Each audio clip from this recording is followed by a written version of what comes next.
ఇంకొకటి ఏంటంటే విద్యా విధానంలో మార్పు. చిన్నప్పటి నుంచి చదువుకునే ఉన్నాం. చిన్నప్పటి నుంచి చాలా చదువుకున్నాం. చాలా చదువుకున్న వాటిల్లో ముందుగా చెప్పాలి ఏంటంటే మన విద్యా విధానం ఒక విధంగా చెప్పాలంటే చాలా భ్రష్టు పట్టిపోయింది. ఇప్పుడు ఇంకా భ్రష్టు పట్టిపోయింది. ఎందుకంటారేమో చిన్న కారణం చెప్తాను. చిన్నప్పుడు తెలుగులో గానీ సోషల్లో గానీ ఎక్కడ పట్టినా సరే కవుల పేర్లు రచయితల పేర్లు చెప్తుంటారు. వాళ్ళు వాళ్ళ ఆశయాలు గానీ వాళ్ళు సాధించే ఆశలు గానీ ఆ వాటి గురించి వివరించట్లే ఎవరు. గాంధీజీ ఆయన స్వతంత్రం సంపాదించాడు, అది చెప్పడం ముందు గుజరాత్ పోర్బందర్లో కోమటి కులంలో పుట్టాడు.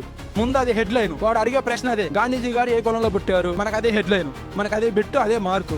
అంబేద్కర్ హరిజనుడు. ఎవరు నూరు పోయమన్నారు విద్యా విధానంలో చిన్నపిల్లలప్పుడు? మన చిన్నపిల్లల మెదడు మన చిన్నప్పుడు చదువుకుంటే ఉన్నాం. మనం ఎలా ఆలోచిస్తాం? మనకి హైలైట్ అదే అనిపిస్తుంది. వాడు అదే అండర్లైన్ చేపిస్తాడు, అదే సమాధానం చెప్తాడు.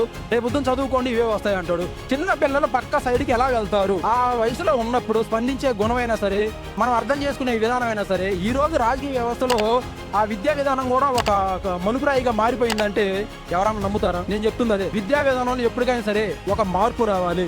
కులం మతం గురించి ముందు చెప్పేవాడు వాళ్ళ ఆశల గురించి వివరించండి. పిల్లల మెదడులు అవి ఆకర్షించే విధంగా ఉండాలి కానీ పాయింట్ అవుట్ పిన్ కార్నర్ చేసి వాళ్ళ మైండ్ లో ఇది ఒకటి దాచేయాలి, ఒకటి ఇది ఉంచాలి అని చెప్తే వాళ్ళు ఎదుగుతూ వాళ్ళ చుట్టుపక్కల ఉన్న వాతావరణాన్ని కూడా ఎలా ఉంటారంటే అలానే ఉంటుంది.